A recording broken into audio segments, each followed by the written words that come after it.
જય જવાન જય કિસાન। આજે ચોળી વાવવાના શ્રી ગણેશ કર્યા છે। બે હોલમાં ચોળી વાવું છું, વચ્ચેના હોલમાં મરચું વાવવાનો છું, જેના કારણે મરચાને નાઇટ્રોજન ચોળી આપશે અને મરચું વગર યુરિયાએ તૈયાર થશે। ગમે એટલી ગરમી પણ મારું મરચું બગડશે નહીં। પોતાનું પિનલ શીટ છે એટલે એક હોલમાં 2 દાણા વાવું છું, કારણ કે મારું બિયાણ ઘરનું છે અને આજે 12માની 4 તારીખ થઈ છે અને વાવવાનું ચાલુ કર્યું છે। હજુ આના ઉપર ગ્રો કવર લાગશે, વગર દવાએ ચોળી તૈયાર થશે 1 મહિનામાં। તમે પણ અમારા નવા વિડીયો જોતા રહેશો।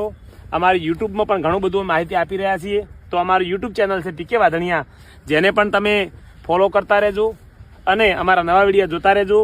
ખેડૂતોને શેર પણ કરજો, જેથી કરીને ઘણા નાના ખેડૂતો છે એમને મદદ થાય અને અમારી ખેતીને આપ ધીરે ધીરે એક્સેપ્ટ કરતા જજો।